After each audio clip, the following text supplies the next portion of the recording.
I never planned to tell this story publicly. For years, I convinced myself that what happened was either a misunderstanding, a coincidence, or some kind of psychological breakdown caused by stress and lack of sleep. But the older I get, the harder it becomes to ignore one simple fact. There are pieces of evidence that still exist. Physical evidence. Things I can't explain. Things that shouldn't exist. And if what happened to me was real, then there is a very good chance that someone or something is still out there. This happened in the fall of 2019. At the time, I was 26 years old and working as a freelance photographer. Most of my jobs involved abandoned buildings, old factories, forgotten places that local magazines wanted photographed before they were demolished. One afternoon, I received an email from a man named Richard. He claimed to own an abandoned motel several hours outside of Denver.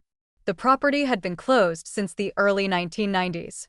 According to him, he needed photographs for insurance documentation before the structure was torn down. The pay was excellent, almost suspiciously good, but I needed the money. So I accepted. The motel sat alone along a forgotten highway. The nearest town was nearly 40 miles away. The place looked exactly like something from a horror movie. Broken neon sign, boarded windows, weeds growing through cracked asphalt. The kind of location where you immediately feel uncomfortable without knowing why. Richard met me outside. He was probably in his 60s.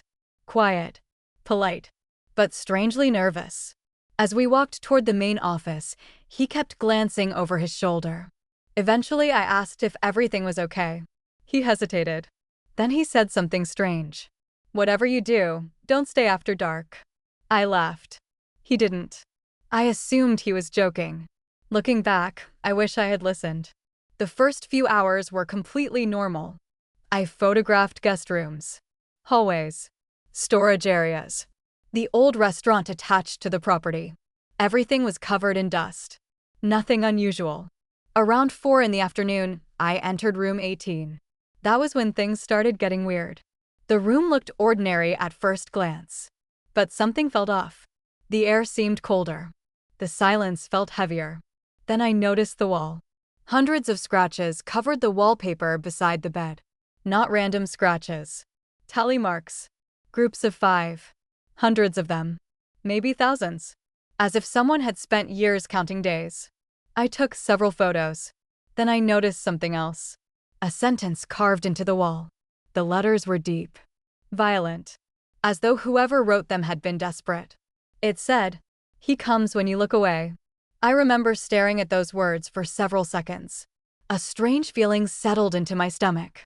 The kind of instinct that tells you to leave immediately. Instead, I kept working. That decision would become my biggest mistake. Around 6 o'clock, clouds rolled in. A storm approached faster than expected. Heavy rain began hammering the roof.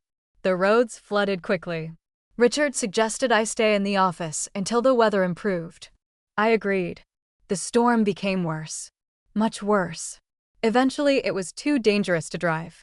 Richard reluctantly offered me one of the few rooms that still had electricity. Room 7.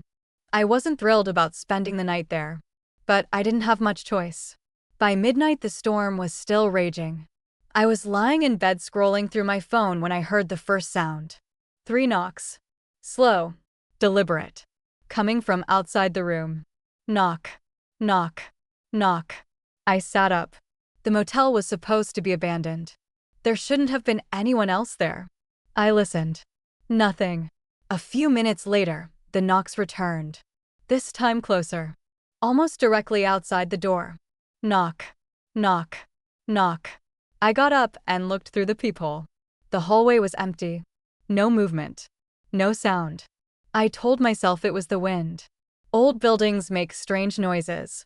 But deep down, I knew that wasn't true. At 1:17 a.m., my phone buzzed. No caller ID. No number. Just an incoming call. Curious, I answered. For several seconds, there was only static. Then a voice whispered, "Don't open the door." The line disconnected. I stared at the phone. My heart was pounding. A minute later came another knock. 3 slow knocks. This time directly against my door. I looked through the peephole again.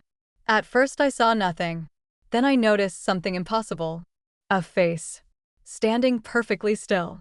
Not in front of my room. At the far end of the hallway. Maybe 60 feet away. The figure wasn't moving. Wasn't blinking. Just staring. The distance made details difficult to see. But I could tell something was wrong with its proportions. The arms looked too long. The head seemed tilted at an unnatural angle. I stepped back immediately. When I looked again, it was gone. I didn't.